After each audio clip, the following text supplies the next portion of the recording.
Hello అండి, అందరికీ నమస్తే. Welcome back to Momo Home. ఈ రోజు వీడియోలో ఇన్స్టెంట్ బ్రేక్ఫాస్ట్ రెసిపీ మిల్లెట్ రవ్వ దోశని చేసి చూపిస్తున్నాను. ఎప్పుడు మనం రెగ్యులర్గా చేసుకునే బొంబాయి రవ్వ వరిపిండి కాకుండా ఈసారి హెల్దీగా అదే క్రిస్పీనెస్తో టేస్టీగా అండ్ క్విక్గా అయిపోయే సూపర్ మిల్లెట్ బ్రేక్ఫాస్ట్ ఇది. సో ఈ రవ్వ దోశ కోసం ఒక మిక్సింగ్ బౌల్లో మిల్లెట్ ఉప్మా రవ్వని ఒక కప్ వేసుకోవాలి. దాంతోపాటు సేమ్ క్వాంటిటీతో ఒక కప్ మల్టీగ్రెయిన్ పిండి, ఒక కప్ రాగి పిండి, ఒక కప్ పెరుగు వేసుకొని చిన్నగా కట్ చేసుకున్న పచ్చిమిర్చి కొద్దిగా, కొత్తిమీర కొద్దిగా కరివేపాకుని కట్ చేసుకుని వేసుకోవాలి. ఇప్పుడు 1/2 టీ స్పూన్ జీలకర్ర, టేస్ట్కి సరిపడా సాల్ట్ వేసి ఒకసారి వీటిని కలుపుకొని ఇప్పుడు ఇందులో కొద్దిగా వాటర్ని వేసుకుంటూ బాగా మిక్స్ చేసుకోవాలి. ఇక్కడ నేను చూపిస్తున్న కన్సిస్టెన్సీ వచ్చే వరకు వాటర్ని వేసుకుని మిక్స్ చేసుకుంటే సరిపోతుంది. ఇప్పుడు దీనిపైన ప్లేట్ మూత పెట్టి 10 to 15 మినిట్స్ నాననివ్వాలి.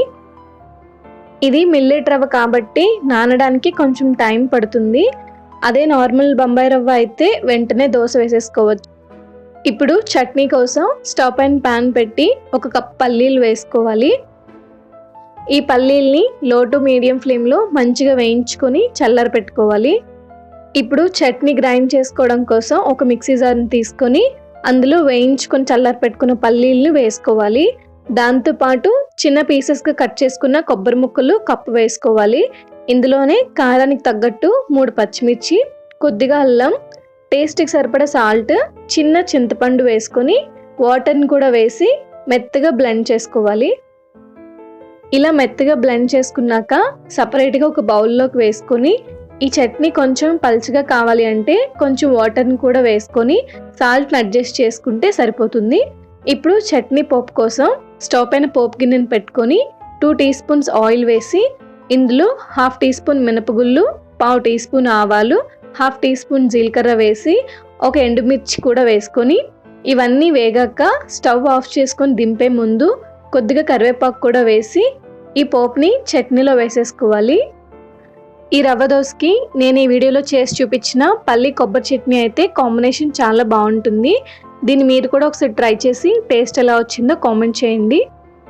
ఇప్పుడు రవ్వ దోశ వేసుకోవడం కోసం స్టవ్ పైన దోశ ప్యాన్ పెట్టుకొని ప్యాన్ బాగా హీట్ అయ్యాక మనం మిక్స్ చేసుకున్న దోశ బ్యాటర్ని వేసుకోవాలి.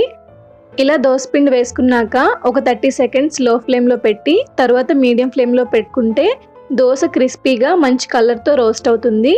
ఈ దోశ పైన దింపే ముందు ఆయిల్ కానీ లేదంటే గీ కానీ వేసుకుంటే చాలా బాగుంటుంది. చూసారు కదా దోశ మంచి కలర్తో ఎంత క్రిస్పీగా వచ్చిందో, టేస్ట్ కూడా అంతే బాగుంటుంది. సో చూసారు కదా, ఇలాంటి హెల్దీ అండ్ డిఫరెంట్ రెసిపీస్ కోసం మోమో హోమ్ కుకింగ్ ఛానల్ని సబ్స్క్రైబ్ చేసుకోండి.